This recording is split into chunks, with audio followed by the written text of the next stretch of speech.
conversa aberta com o seu Wilson Oliveira. E eu queria que o senhor se apresentasse pra gente. Quem é o Wilson Oliveira? O Wilson Oliveira é maranhense, criado em Itaituba, no Pará. Estou aqui em Roraima desde 2004, 26 de junho de 2004, então já são aí quase 21 anos de Roraima. Pai, casado, pai de 3 filhos e casado, né, cristão e empreendedor. O empreendedor é a parte principal, né? E um exemplo para ser seguido também. Então você é maranhense. Maranhense. E aí, como é que foi a sua infância? A minha infância ela foi tranquila, família humilde, mas tranquila.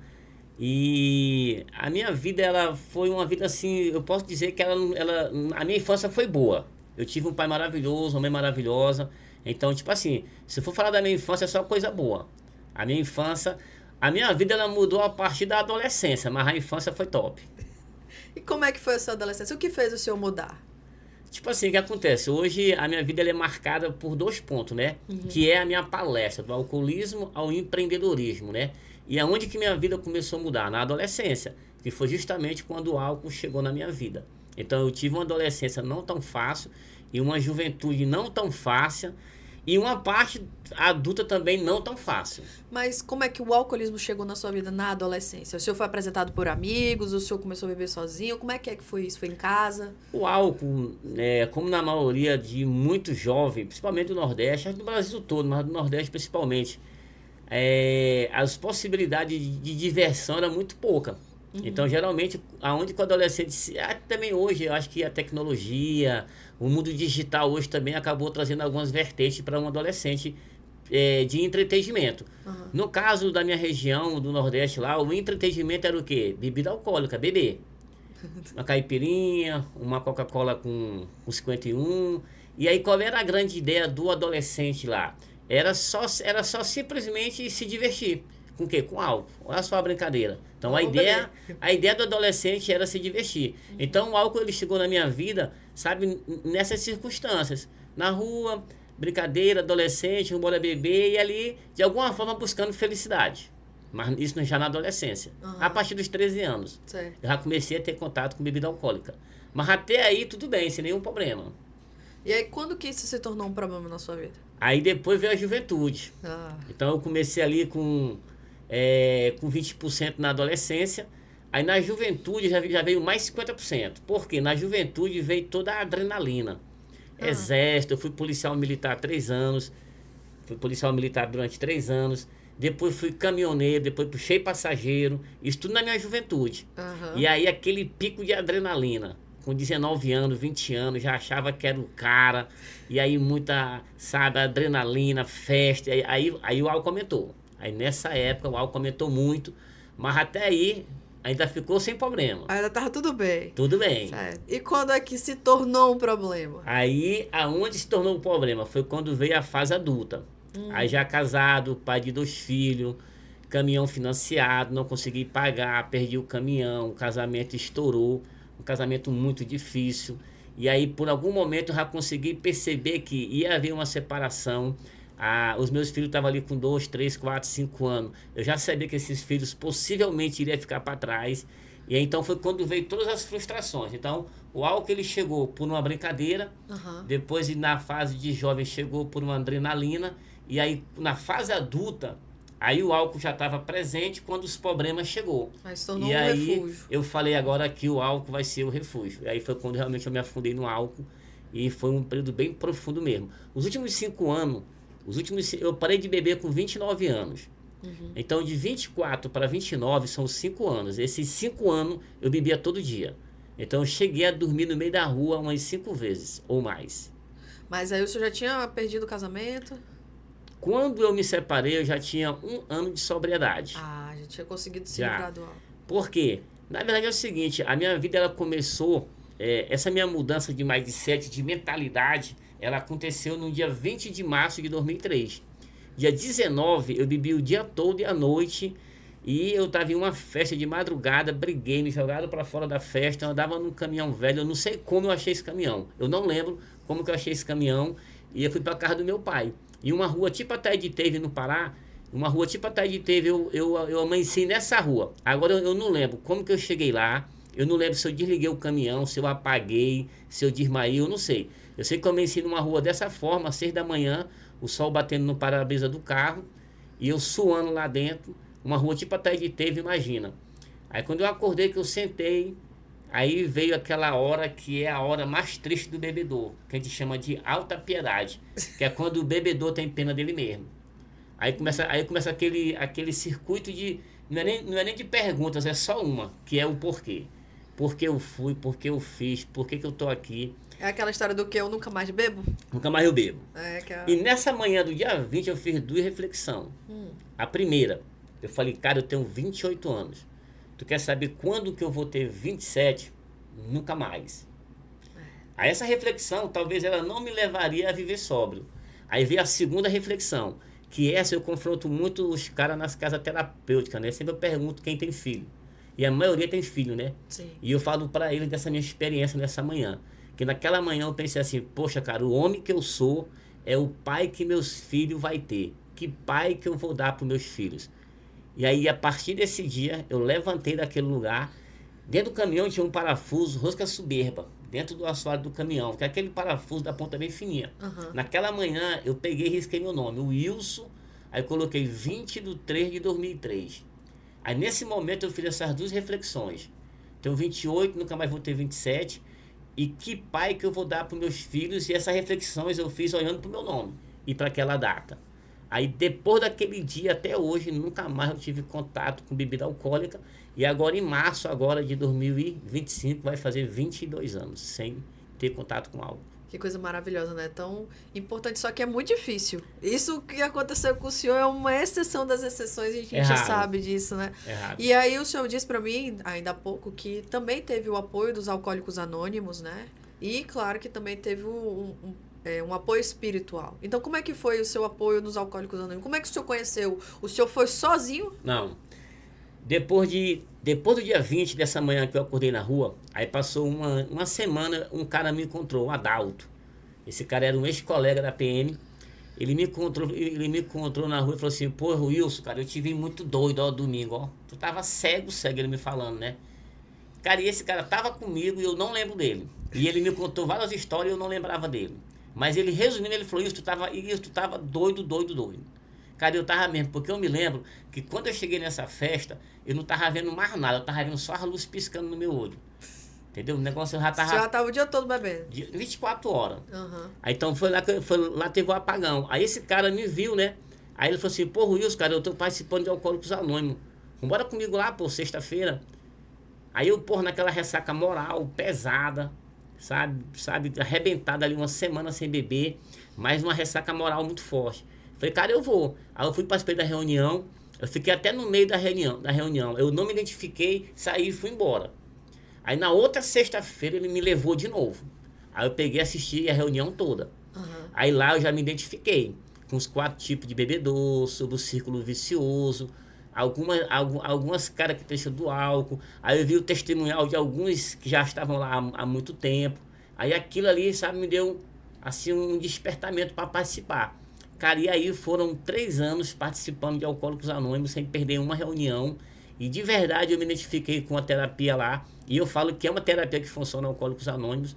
E aí depois de 3 anos de sobriedade foi quando eu pensei assim, cara, eu já não bebo mais, agora eu vou para a igreja também. E aí foi quando eu entrei na igreja. E aí isso potencializou mais a minha caminhada, porque aí o Alcoólicos Anônimos, ele me deu a terapia, me deu a sobriedade. Mas assim, aquele apoio espiritual mesmo, eu acho que a igreja ela fez a diferença nesse processo na minha vida também. Mas e quando o senhor olha para trás, em algum momento seus filhos sofreram com o senhor?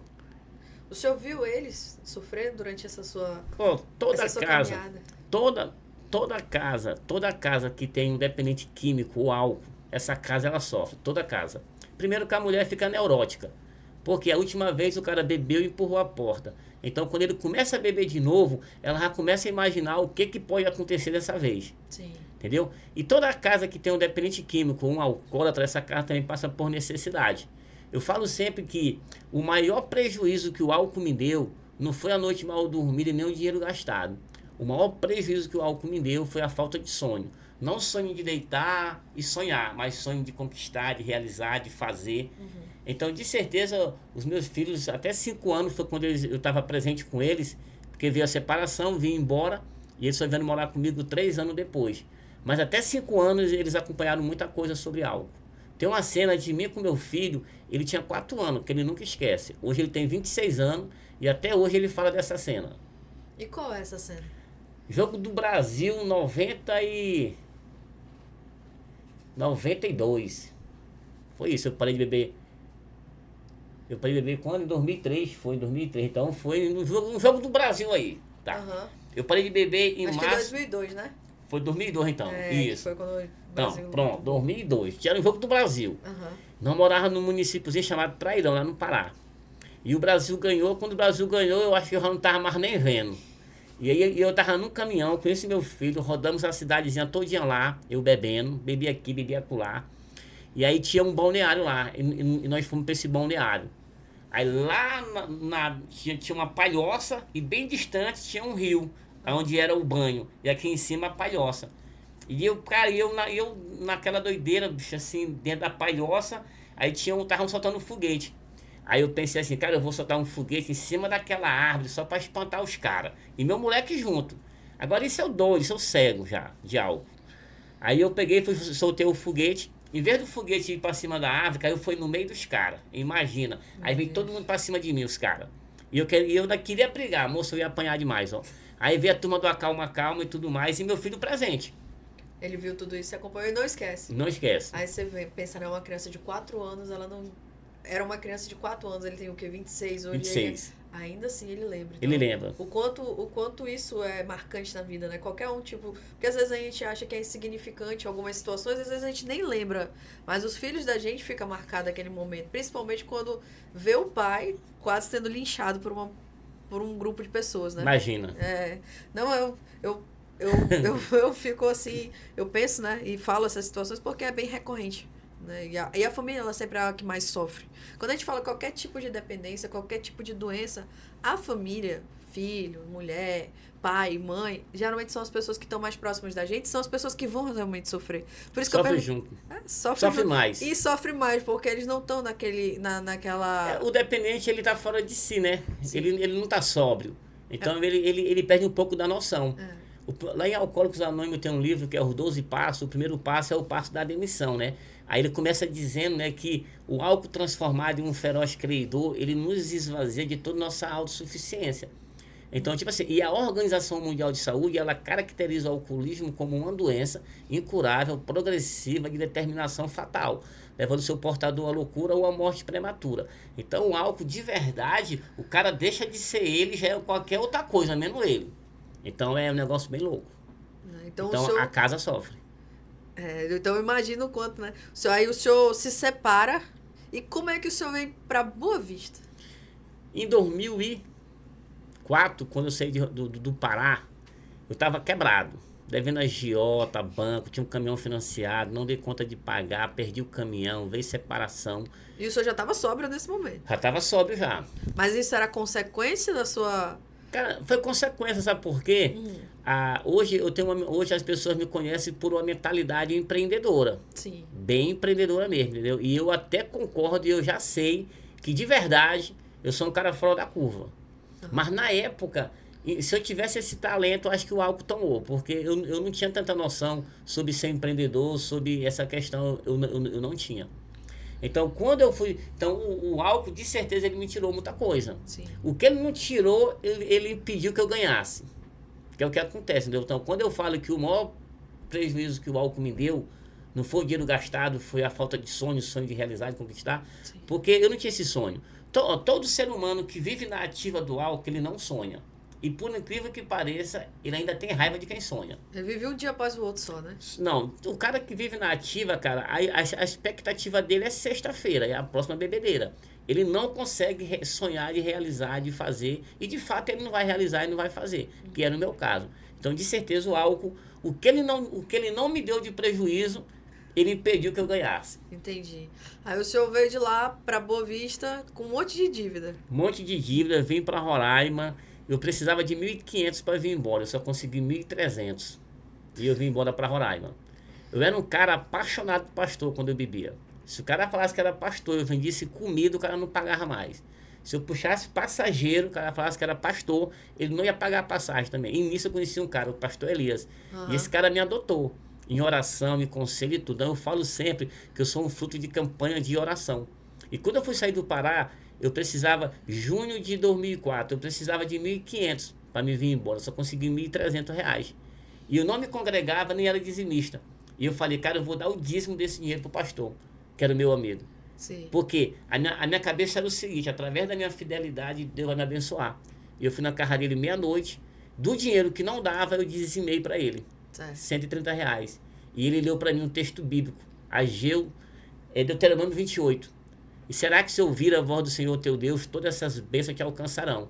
Será abençoado ao entrar, ao sair, e onde colocar a planta do teu pé. Aí o texto segue. O que ficou na minha cabeça? A planta do pé.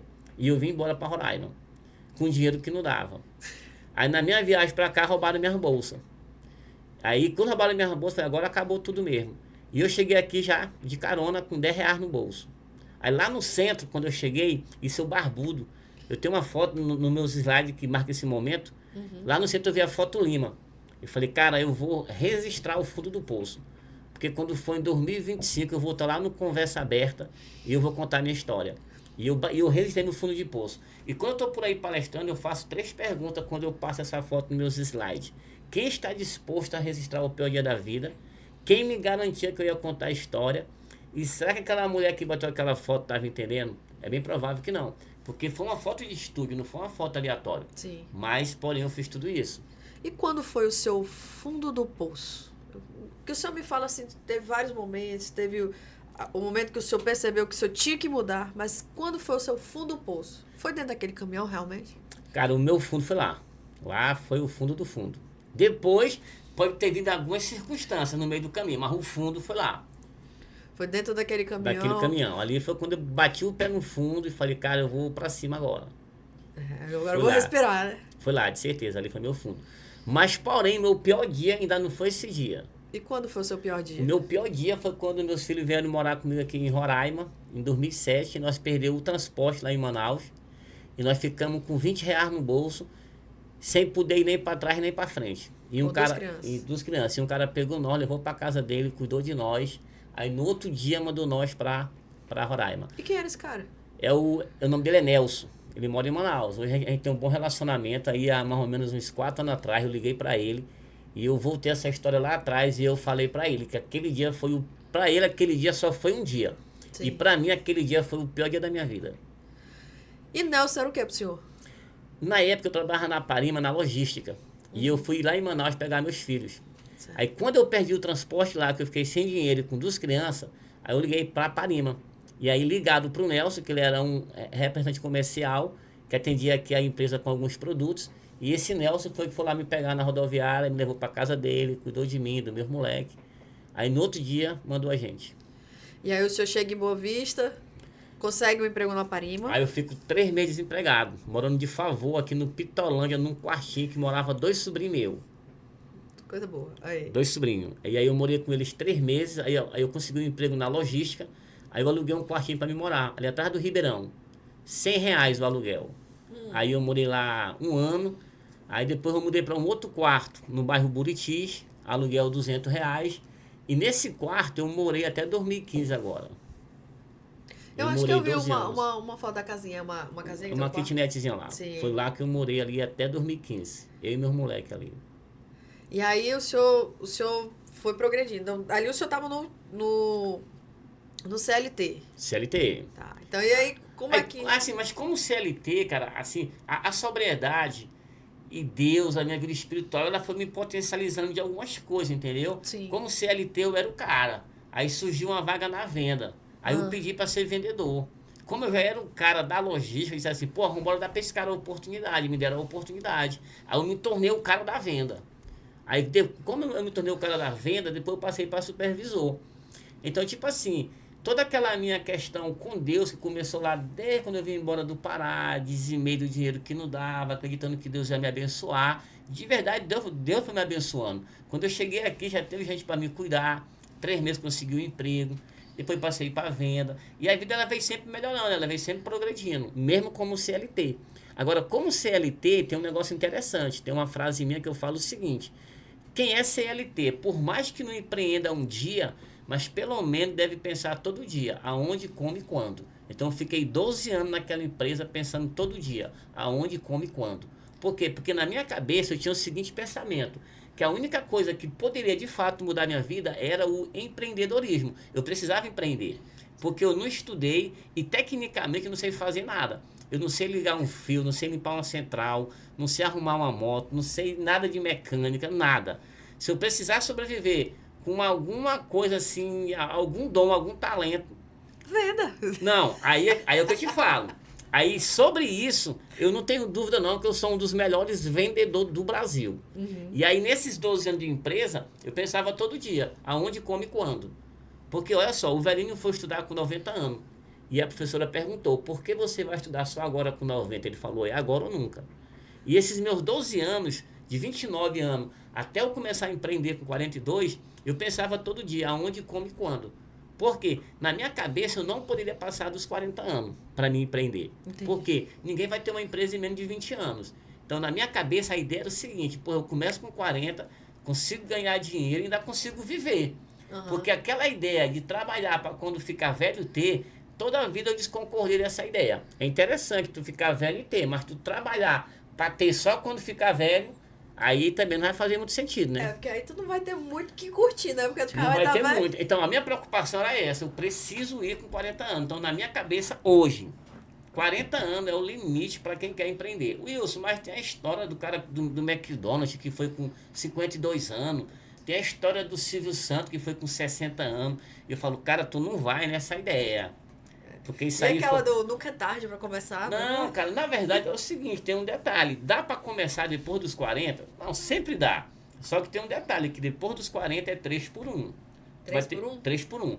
Vai ter que fazer 3 dias em um dia, depois dos 40. Tem que dar o gás. Por causa do fator tempo. Uhum. O cara com 28 anos, o cara com 28 anos, 30 anos, até 35 anos, até 40, o cara pode se dar o luxo de quebrar e começar de novo. Uhum. Como é que o cara com 60 anos vai se dar o luxo de quebrar para começar de novo? Então, 40 anos, falando de empreender, é o limite. Entendeu? É o limite. Para mim era o limite. Isso, mas dá para ir depois dos 40? Dá. Agora é 3 por 1. O cara com 28 anos, ele pode fechar sexta-feira e abrir segunda. Ele pode quebrar, ele pode fechar meio-dia e dormir. Agora o cara com 40 não pode. O cara com 40 direto. É 3 por 1. E aí o senhor, vamos lá, como é que chega nessa parte? O senhor se desenvolveu, continuava pensando em empreender, e aí como que surge o gostoso na sua vida? Cara, tipo assim, eu vivia pensando em empreender. Uhum. Eu pensava em tudo, em vender frango, em vender peixe. Eu acreditava que em alguma esquina tinha alguma coisa para me realizar. Tem até uma frase daquele livro do Alair Ribeiro, que o sucesso não ocorre por um acaso, que ele fala que o óbvio, ele só é óbvio para o olho atento. Às vezes nós moramos nessa rua aqui, tem uma determinada esquina, ninguém dá nada por aquilo, vem um peão do outro estado, olha aquela esquina, bota o negócio e fica rico. Cara, por que só esse cara viu? Porque o óbvio, ele só é óbvio para o olho atento. Entendi. Entendeu? Então, tipo assim, o óbvio é tu ver um paraíso dentro de uma semente. Então, só que para ver isso é só por olho atento. Então, tipo assim, eu fiquei muito tempo pensando sobre empreender. E eu vivia pesquisando na internet como empreender, isso, aquilo. Pesquisava história de sucesso. Eu era apaixonado por cases de sucesso. Porque eu ficava tentando imaginar o que aquela pessoa tinha que eu não tinha. O que ele viu que eu não vi. E eu acreditava que... Eu sempre falava assim, cara, eu acredito no pulo do gato. Eu acredito no pulo do gato. O pulo do gato, ele existe. E eu acreditava que em algum momento, de alguma forma, eu iria dar esse pulo do gato. Aí, então, e o senhor deu? Dei. E eu pensando muito tempo sobre empreender, aí eu pensava, cara, eu tenho que empreender. O que acontece? Quando eu fiz 40 anos, me deu um transtorno de ansiedade. Um transtorno de ansiedade daqueles picos fortes mesmo, que é o que eles chamam de TAG, né? Que é o transtorno de ansiedade generalizado. Sim. Cara, de 2011 até 2018 eu sofri muito com isso. E quando eu fiz 40 anos, que eu não consegui empreender, aí esse pico veio forte. Eu só consegui empreender com 42. Mas assim, de tanta adrenalina. O senhor ficou com medo de tipo, de perder o 3x1. Perdeu o time. Perdeu o Deus. tempo. Eu falei, cara, eu fiz 40 e eu não fui. E eu vivia pesquisando como empreender. Como que cheguei no negócio do açaí? Cara, eu ia para Roranópolis todo mês como vendedor. De lá, eu ia até na Vila Colina. E lá na Vila Colina tem um cara chamado Augustinho, que ele vende um açaizinho na tigela regional. Uhum. Aí eu fui no primeiro mês, tomei um açaí com ele. Fui no segundo, tomei. No terceiro, tomei de novo. Aí no terceiro eu perguntei, cara, e como é que é esse ramo de açaí? Tava começando a dar o boom do açaí. Ele falou, pô, cara, o ramo do açaí é bom, um ramo maravilhoso e tal. Aí ele me contou a história de um cara de Manaus, Eduardo, do Top Frozen Açaí. Esse cara deve ter umas 40 lojas de Manaus e uma indústria que despopa também polpa de açaí. Sim. Então é um gigante de Manaus. Ele me falou desse cara, do Eduardo. Que inclusive esse cara hoje é meu amigo, bem particular mesmo. Na anti-safra, às vezes eu mando açaí para ele, às vezes eu compro açaí dele. E a gente acabou fazendo negócio hoje. Uhum. A referência que ele me deu hoje é meu amigo, que é o Eduardo. Aí eu vim de Roranópolis só pensando em açaí. Açaí. Aí quando eu cheguei aqui, cara, eu fiquei 6 meses que para onde eu ia era comendo açaí. Pra ver qual era o melhor. Falei, cara, não, eu tentando entender o negócio, eu perguntava para as pessoas sobre máquina, sobre açaí. As pessoas não me respondiam tão bem, já me via como concorrente e tal. E, cara, eu sei que foi 6 meses nisso, de janeiro para junho. Aí em junho eu já estava com um projeto na mão, um layout de uma loja, que é essa do Pitolândia. E eu decidi pedir as contas. Agora, só que assim, tem uma outra frase que é minha também. Que começar um negócio do zero é pra gente sem noção. E ainda bem que eu não tinha noção. Porque se eu tivesse noção, eu não estava aqui agora. Porque eu iria fazer plano de negócio, recurso, público-alvo, localização, tal. Eu não tinha recurso, eu não tinha público-alvo, eu não tinha localização, eu não tinha nada. E o dia que eu pedi minhas contas do meu trabalho, eu tinha R$1.000 dentro de um paletó, dentro do meu guarda-roupa, 1.000. Hoje eu vejo gente com um Corolla de 120 mil dizendo que não vai empreender porque não tem dinheiro. Com medo. Não, diz que não tem dinheiro. Cara com um patrimônio de 120 mil e diz que não vai empreender porque não tem dinheiro. Cara, tudo que eu tinha era R$1.000. E eu pedi minhas contas para me empreender. Aí a minha rescisão deu 11, aí fez 12, 7 era meu padrão de vida para 3 meses, sobrou 5. Então tudo que eu tinha para começar o Gostoso Açaí era R$5.000. E o senhor começou? Comecei com R$5.000. Aí como que eu montei essa loja?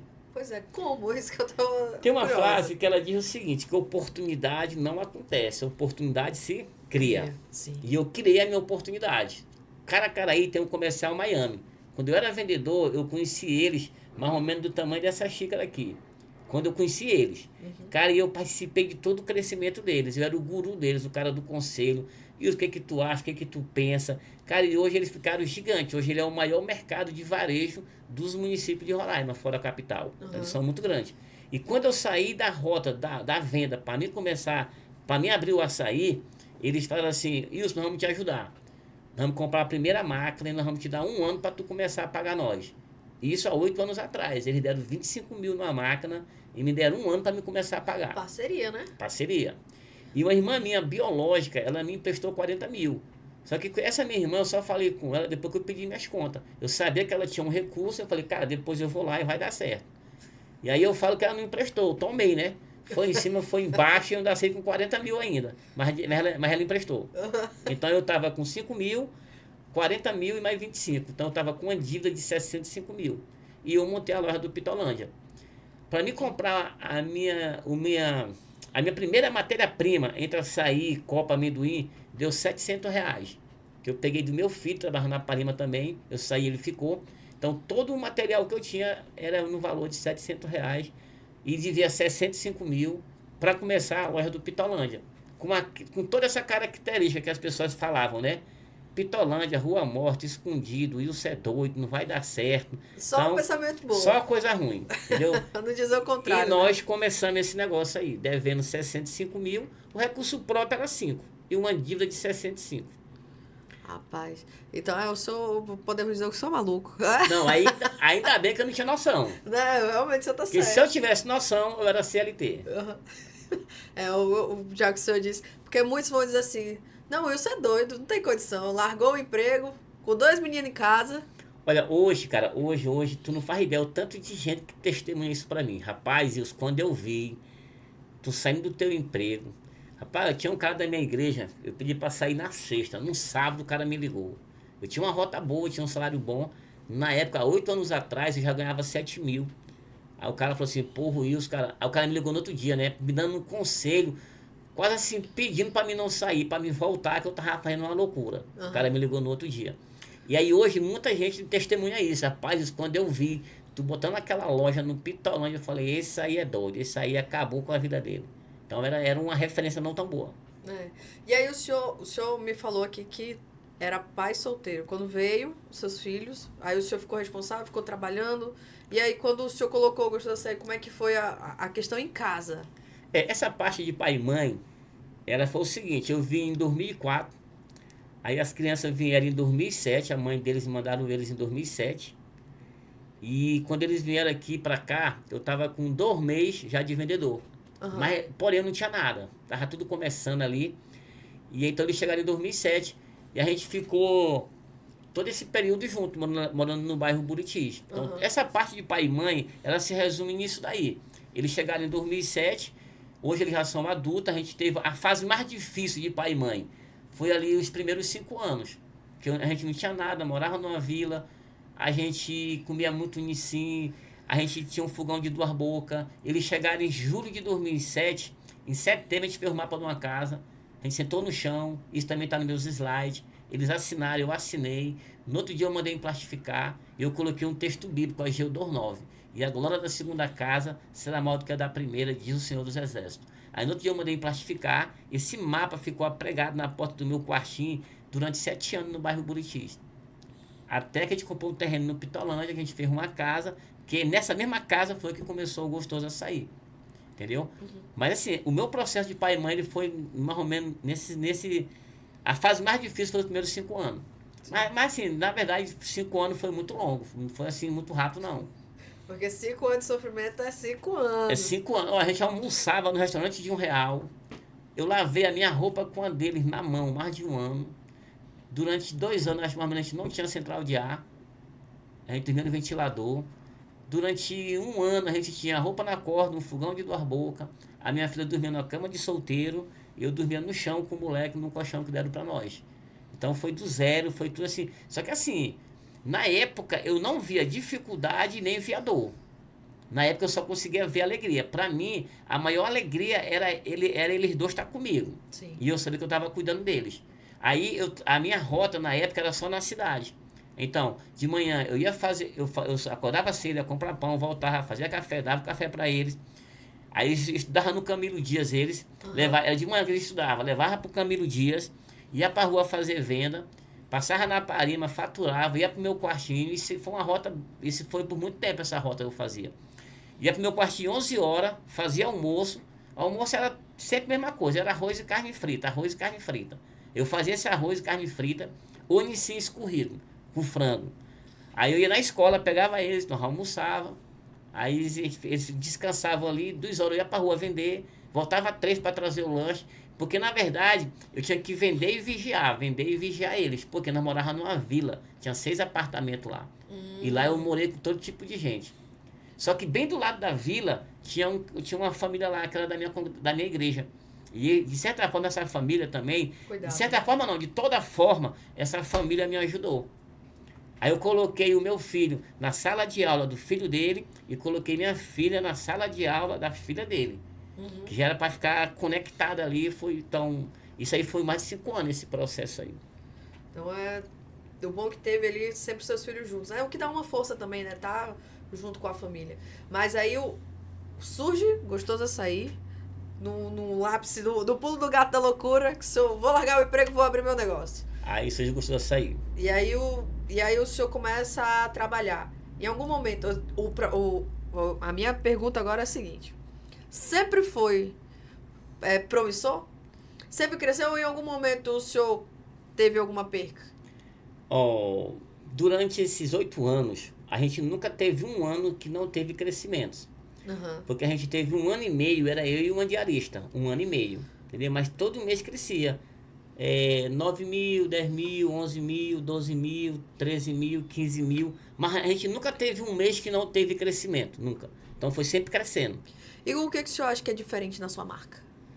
A nossa marca, eu acho que a gente colocou muito amor nesse negócio, ó. A gente colocou aí... Hoje tem 2 palavras que dominam a minha cabeça como empreendedor.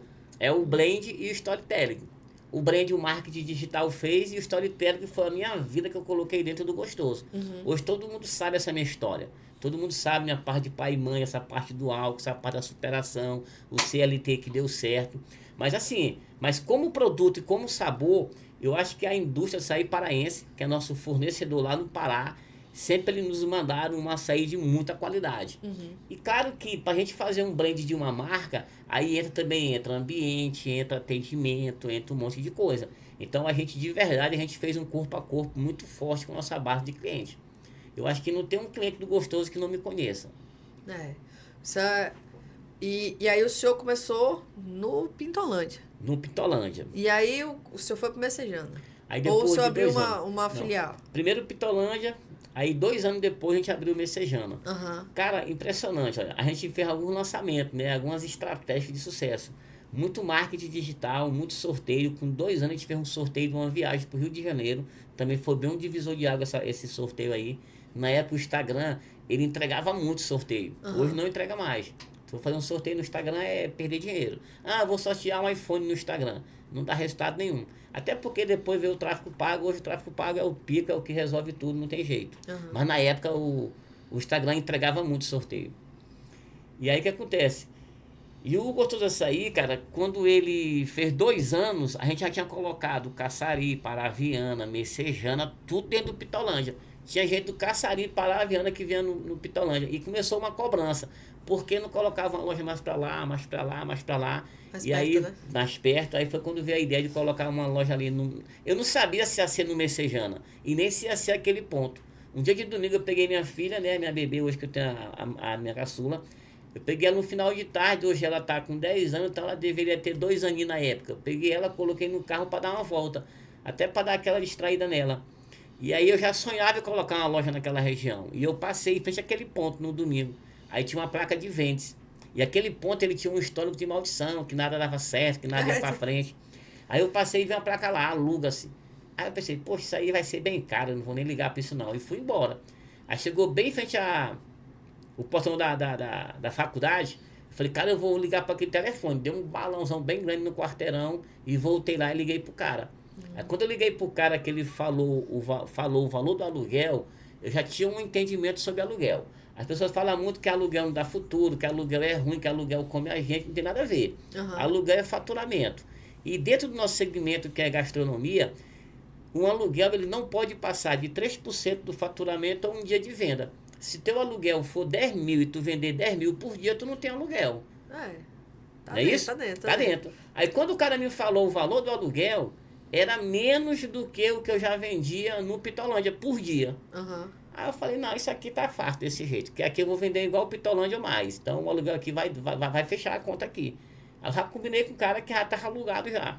Que era pra ele vir no dia me mostrar o ponto. Cara, lá não tinha nada lá. Era um galpãozão, um barracãozão lá, aquele prédiozão, mas não tinha todo aquele acabamento lá. Mesmo assim eu aluguei e foi um ano de reforma lá, entendeu? Mas assim, amiga, sempre Deus abençoando muito. Sim. Sempre Deus abençoando muito e foi... Pra te ter uma ideia, até hoje, em 8 anos, nunca teve um ano que a gente não cresceu. Isso é importante. Inclusive, olha, desde setembro pra cá que a gente tá com vendas recorde.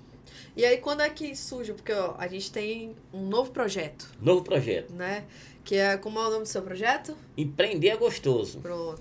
Então, explica pra gente o que é o Empreender é Gostoso. Pra quem tá aí, quem tá em casa, quem vai assistir a gente, pra entender como é que ela pode conseguir iniciar um empreendimento, né? Agora, claro que a gente vai explicar, mas eu quero que o senhor diga assim, pra você que quer empreender. O que eu quero empreender? O que eu posso ter de diferente? Qual é a sua experiência todinha, qual é o pulo do gato que o senhor me diria? Hoje nós temos um projeto, né, que o nome dele é Empreender é Gostoso, mas na verdade o slogan desse projeto é comece hoje empreender no ramo de açaí com apenas R$1.000. Todo dia eu recebo mensagens das pessoas me perguntando, eu queria mais informação sobre o kit de 1.000, eu queria mais informação como é que eu começo hoje com R$1.000. E a gente já tem um material pronto que eu envio para o WhatsApp da pessoa explicando sobre o projeto de R$1.000. Antigamente, para o cara ter uma loja de açaí, ele precisaria de uma máquina que hoje custa 40 mil. E aí a gente pegou, trouxe de Belém uma caixa, né? Tipo uma caixa de sorvete, que é essa caixa aqui. Certo. Dentro dessa caixa aí tem 10 litros de açaí, e com essa caixa a pessoa não vai precisar de uma máquina. E aí hoje a gente vende também todos os acompanhamentos, cereal, copo, colher. Então tudo que a açaizeiro precisa, a gente tem na nossa distribuição. E além do açaí, e além de todos os complementos e copos, a gente também tem todo o nosso know-how. Porque a gente também dá treinamento, dá consultoria, formatação de preço, ensina a pessoa a fazer cardápio, ensina tudo. Então, na nossa distribuição, não é só sobre eu pegar o produto e vender. Eu até falo para a pessoa que lá nós pega na mão e arrasta até chegar em cima. Se cair, nós leva arrastando, mas não solta. Dá a vara da isca e ainda ajuda a pescar. Não, se cair, nós arrasta, mas só solta em cima. Tá certo. Então, esse é o projeto do Empreender Gostoso. A pessoa começa com R$1.000. Lá a gente tem açaí, todos os acompanhamentos, tem tudo. E o principal, que é a consultoria para o cara não ficar só dentro da situação. E o pulo do gato? Qual é o pulo do gato? O pulo do gato agora é a indústria. Certo. E aí, então, o senhor inicia essa ideia. Como é que surge a ideia desse empreendimento? Olha que coisa bacana. A gente criou uma demanda aqui em Roraima que não existia. Aqui não existia essa caixa de açaí. Todo mundo máquina. Só que hoje, a nível Brasil, 90% do mercado do Brasil hoje é dentro dessa caixa. O mercado de máquina praticamente quase que zerou no Brasil. Aí essa caixa tem duas possibilidades. A pessoa tem um service de açaí. A pessoa vai lá, se serve, pesa. A pessoa pode ter um delivery em casa. E também a pessoa pode ter uma empresa que monta o copo, como a minha. Tu vai lá, faz o pedido e um funcionário vai e monta teu copo. Sim. Então tem essas possibilidades. E eu não trabalhava com essa caixa na nossa loja. Eu trazia a polpa de Belém, a barra, nós descongelava, prepara uma calda e joga dentro das nossas máquinas soft, como é até hoje. E lá em Belém, o cara que me vende a polpa de açaí, ele começou a industrializar essas caixas, que é o que vende muito no Brasil. E ele falou assim: eu vou te mandar 200 caixas dessa para Roraima aí. Aí eu, para agradar meu fornecedor, falei: cara, manda. Só que a minha intenção era descongelar e jogar na minha máquina, porque eu pensei: bicho, isso aqui ninguém vai comprar. Isso aqui ninguém vai querer comprar essa ideia. Aí chegou as 200 caixas de açaí.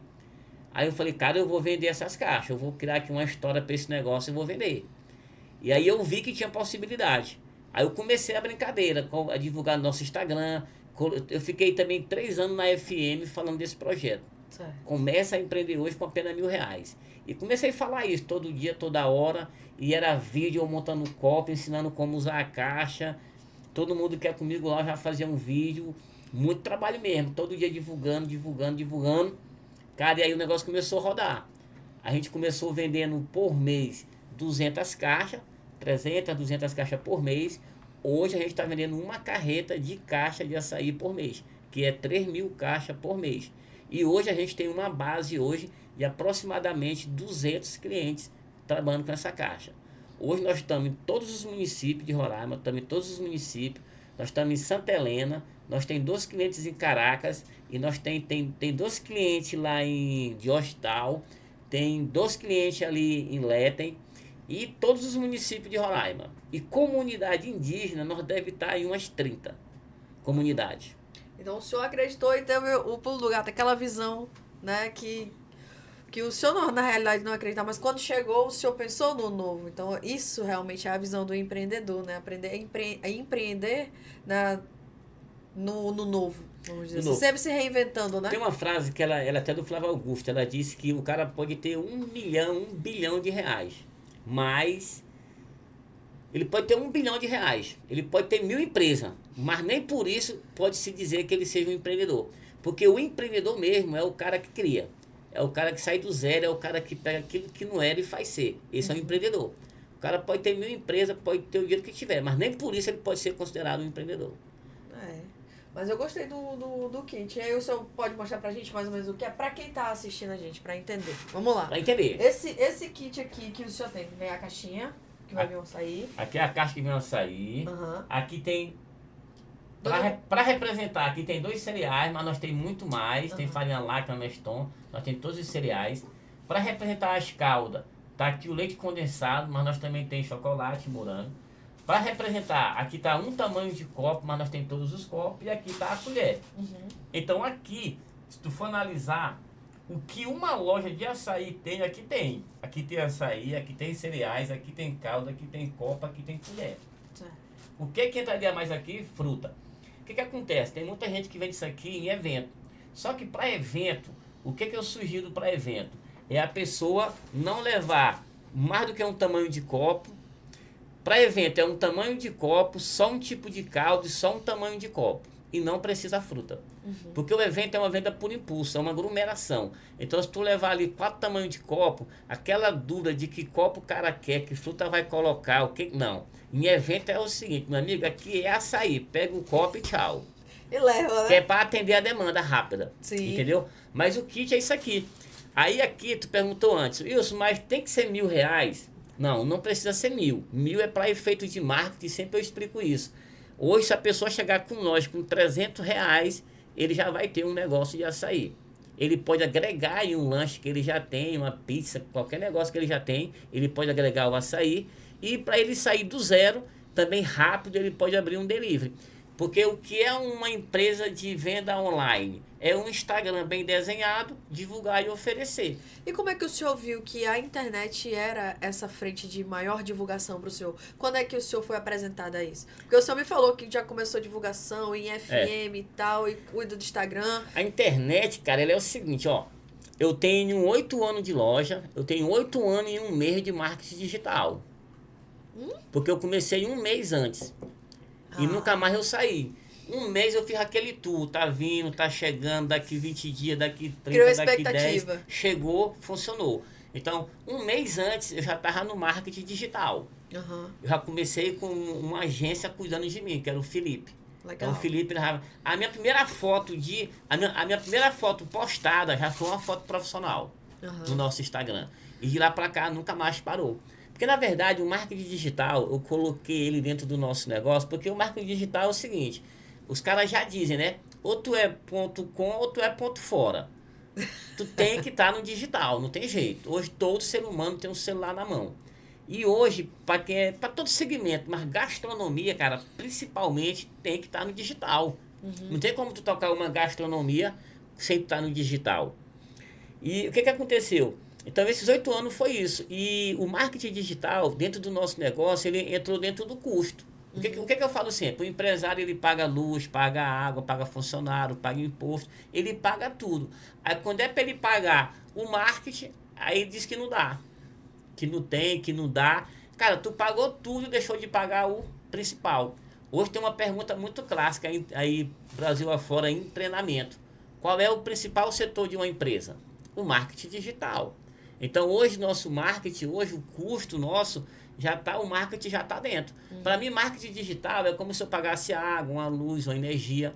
Quando diz assim, ó, saiu aqui X valor para o marketing digital, eu nem estremeço. Por quê? Porque esse dinheiro, ele não saiu do meu bolso, ele saiu do custo. Sim. Então, para mim, normal. É que é um investimento, né? E para muitos é o primeiro que eles cortam, né? Cara, para muitos, cara, tem muita gente aí, é o primeiro que ele corta. Tem gente que é o primeiro que ele corta. Tem muita gente investindo muito pouco ainda e tem muita gente também investindo errado.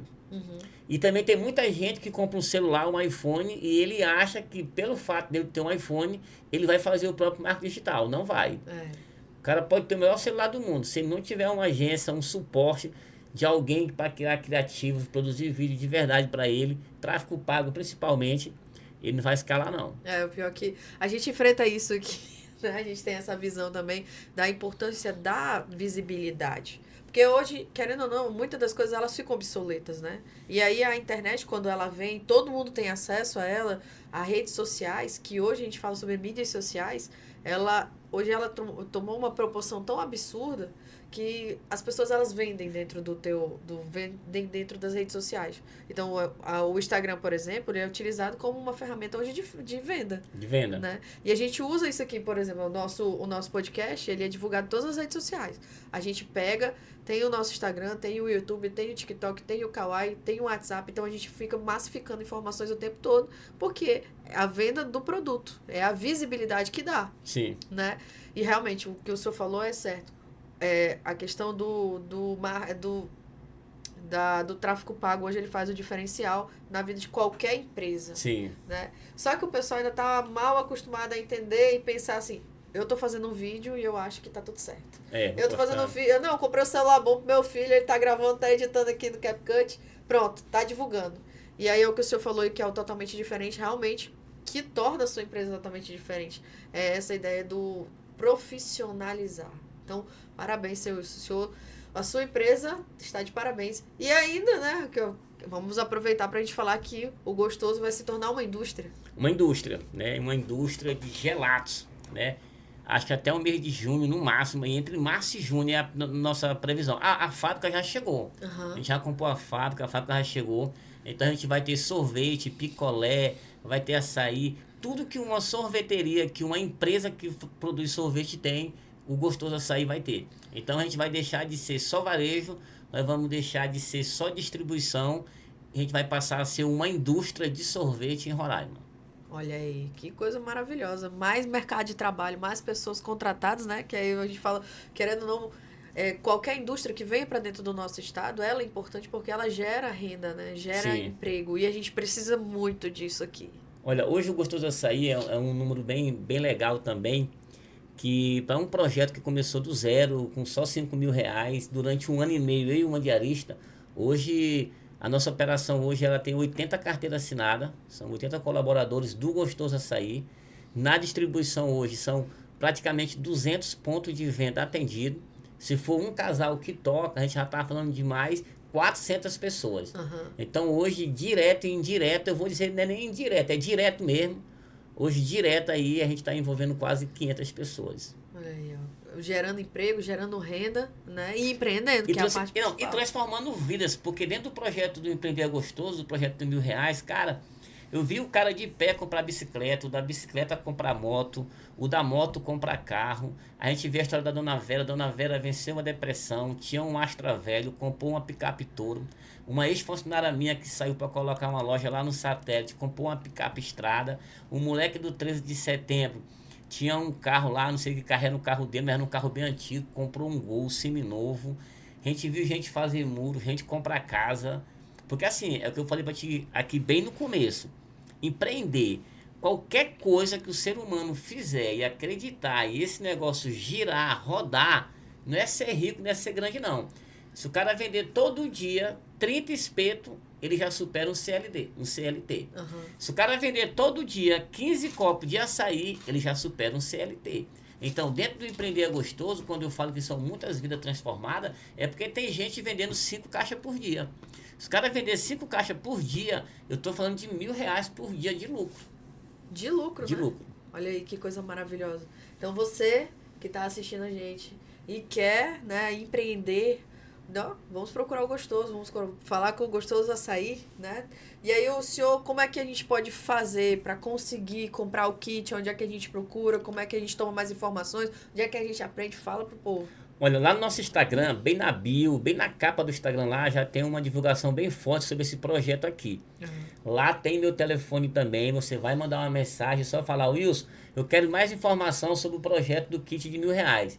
Aí eu já tenho um material pronto aqui no meu celular, já mando no teu WhatsApp, vai tirar praticamente 90% da tua dúvida. A qual é o segundo passo? É uma reunião presencial lá na nossa loja do Pitolândia, onde eu já mostro presencial o kit, toda a estrutura pro cara, apresento minha loja, minha montagem. Ali em meia hora eu apresento o projeto, já dou ali um treinamento pro cara e o cara já sai de lá, sai zero.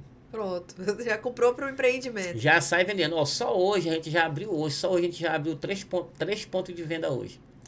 Cara, toda semana a gente abre 2, 3 toda semana. E qual é o sentimento do senhor? Assim, quando o senhor vê o seu projeto tomar tamanha proporção.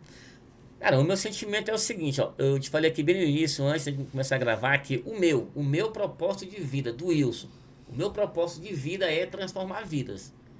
É abençoar pessoas e abençoar vidas. Eu tenho uma história com uma criança aí que ela tem paralisia cerebral. Eu conheci ela, eu era vendedor. E ela é uma criança que... Eu nunca vou divulgar nada dela, porque isso é um projeto entre eu e Deus, então ninguém nunca vai ver uma divulgação dela, nunca vai ver. Eu nunca nem comentei sobre isso, mas vou te comentar aqui agora, porque quando eu falo para as pessoas, pessoalmente, que meu propósito de vida é abençoar vidas, é transformar pessoas, aí eu cito a história dessa criança. Eu conheci ela tinha 6 anos de idade, Hoje ela está com 20 anos de idade. E no dia que eu conheci ela, foi numa vicinal aí pro rumo do Cantar. E eu falei para a mãe dela que enquanto eu vendesse fralda, eu era vendedor, eu ia dar fralda para a filha dela. E eu dei fralda durante 6 anos. Aí foi quando eu fui abrir a loja do Açaí Gostoso, a mãe dela veio me agradecer, porque eu falei que era enquanto eu desse fralda. Uhum. Aí ela veio me agradecer, eu cheio de fé, eu falei, minha amiga, agora é que eu vou lhe dar fralda mesmo. Então já são aí 14 anos que eu estou nesse projeto.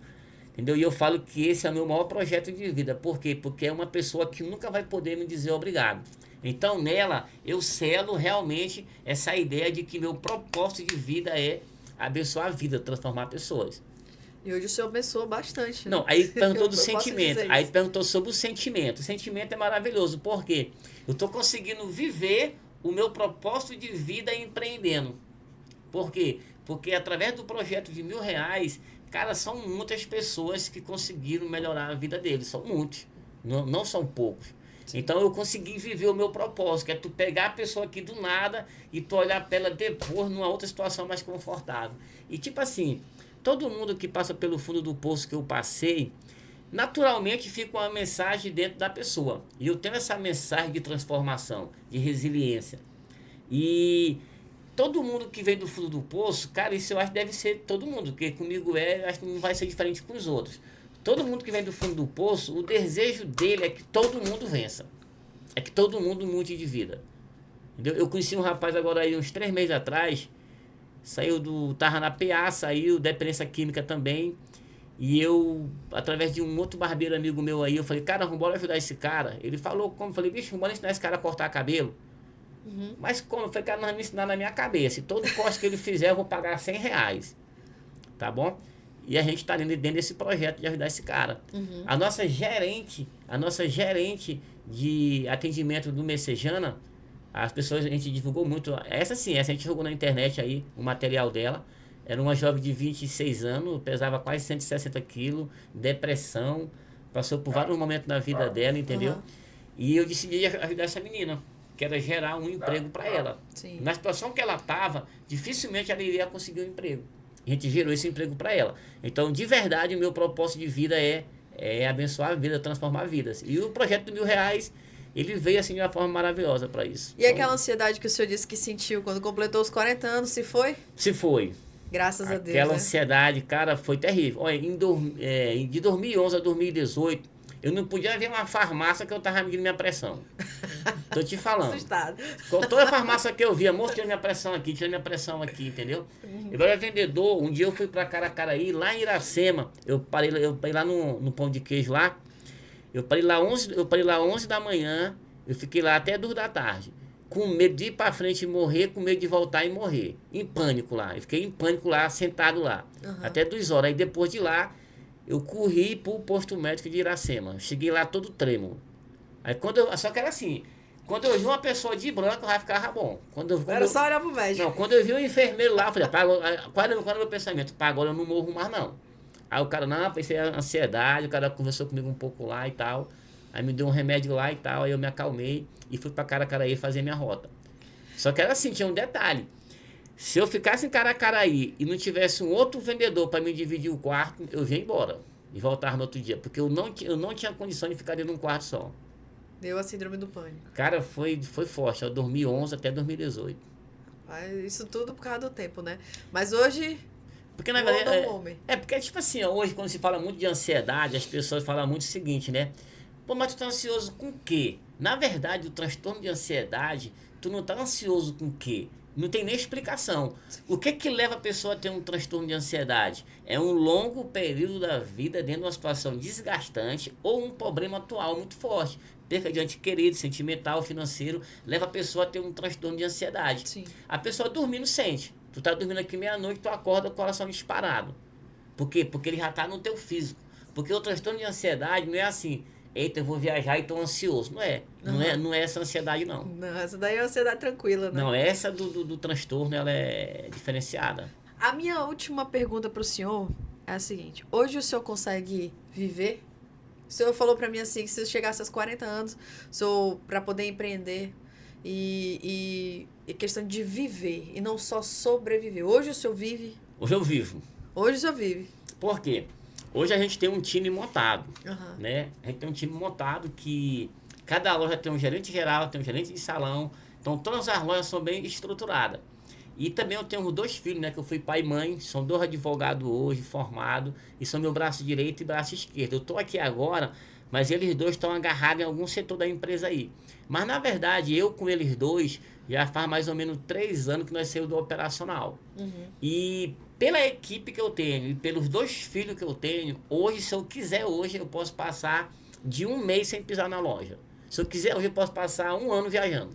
Coisa maravilhosa, né? O senhor já adquiriu a sua tranquilidade. Então agora dá pra... Não, dá pra viver. Dá pra viver. Não, porque assim, o Gostoso Açaí, diferente de centenas de empresas de Roraima e do mundo, diferente de várias empresas, aqui em Roraima tem empresas gigantes, não é só uma, tem várias, que não tem sucessor. E não é só um de Roraima. No Brasil tem várias empresas, que se o criador morrer, ela acaba. Tem várias. Só tem. O que acontece? A coisa mais rara do mundo, o Gostoso tem. A coisa mais rara do mundo é tu ver uma empresa centenária ou um produto centenário. É muito raro tu ver assim num produto 100 anos. É muito raro tu também ver uma empresa centenária. Por quê? Porque para uma empresa ou para um produto ser centenário, ela vai precisar de 3 gerações. Porque cada geração empurra 40 anos. Eu levo 40, meu filho leva 40 e a terceira geração é que vai fazer 100 anos. E aí, olha só, a transição. Às vezes o cara era do agro, aí o filho dele já não quer agro. Aí, não, isso não serve para mim, já muda. Aí tudo aquilo que o pai construiu, o filho pega e desconstrói porque ele não se identifica. E às vezes, pelo fato do pai não ter feito sucessão e ter feito herdeiro, é outro grande problema. Tem muita empresa que tem herdeiro, mas não tem sucessor. Se o chefe morrer lá, o cara que criou, a empresa pode fechar a porta no outro dia. Porque e a gente vê, né, isso. Hoje existe, ainda hoje, nessa era coach, hoje tem muitos coaches se especializando em sucessão, de fazer esse trabalho de sucessão. Mas é um trabalho delicado, porque é o seguinte, se o filho do cara não quer, meu amigo, não tem como. Não tem quem faça, né, uma mudar de não, e tem vários, hoje tem vários exemplos no Brasil, de multinacionais, de empresas gigantes, que o cara morreu e ela declinou. Se acabou, né? Se acabou. Seu Wilson, foi um prazer ter o senhor aqui. Tá? Muito legal saber da sua história, saber sobre os seus projetos. Cara, mas eu acho, só um minutinho aqui. Pode ficar à vontade. Isso aqui vai ser editado depois, não é isso? Não, vai direto. Tá, vai diretão, vai. Show de bola. Então, bora fazer um take então, montando um açaí aqui. Rapidamente, ainda a gente pega e fecha. Na hora. A gente já fecha degustando, pega a caixa em mão aí. Eu gosto assim. Não queria dizer pro senhor, mas o nosso câmera ali, ó, ele tá bem interessado. Não, cara, até doido aqui. Vou lá. Pra galera entender aqui o projeto. Bota a mesa aqui, irmão. Aqui. No caso, o senhor, quando a pessoa chega lá com o senhor, ele já vai aprender como monta. Vai aprender como monta. Não, aqui eu resolvi agora. É todo um jeito. Não, aqui vai, eu vou dar um jeito mesmo. Resolvido. Tá, bora lá. Cara, aqui, o que acontece? Tem uma faquinha não, né? Se não tiver, te arruma. Arruma agora. Vou ter que ir aqui fora. Não, já resolvi aqui já. Resolveu? Já, bora lá. Pronto. Eu vou retorno. Cara, aqui é o projeto de R$1.000. Como eu falei, a partir de R$300, o cara já consegue abrir o negócio dele. Como é que funciona aqui? Aqui tem uma loja de açaí. Certo. Então não falta nada. Assim como na loja de açaí, eu vou melar o copo aqui. Assim como na loja de açaí. Aí eu vou pegar aqui o açaí.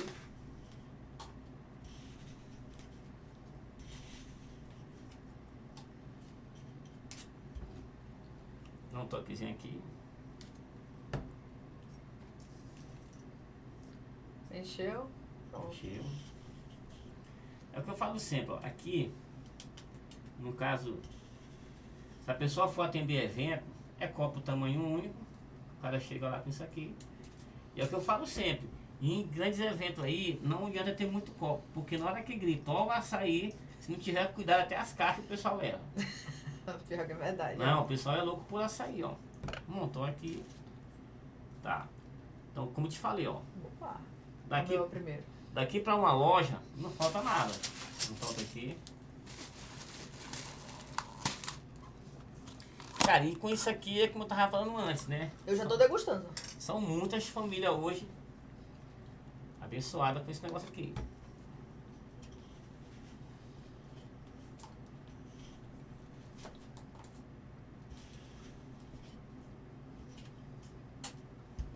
O açaí paraense.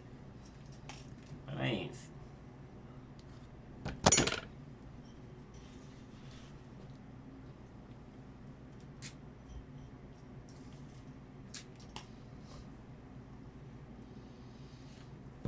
Cara, é isso. Agora vamos pro encerramento, né? Claro, eu já comi uma parte do meu, mas tudo bem. Pronto. Seu Wilson, gente, quem não provou, eu digo, prove. É muito bom.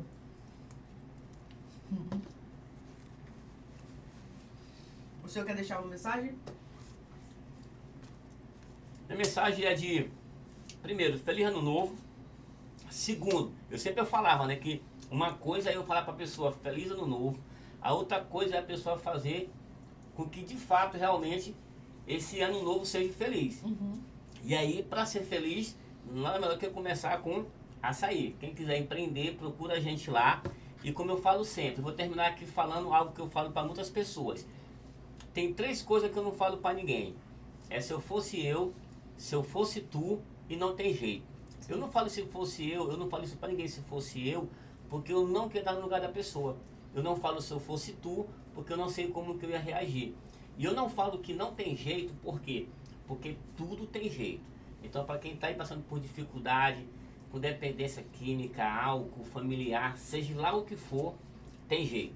O jeito é Deus, é procurar a força divina, ir para cima, lutar, superar, porque é possível. Esse foi o Conversa Aberta com o Wilson Oliveira, no Gostoso Açaí.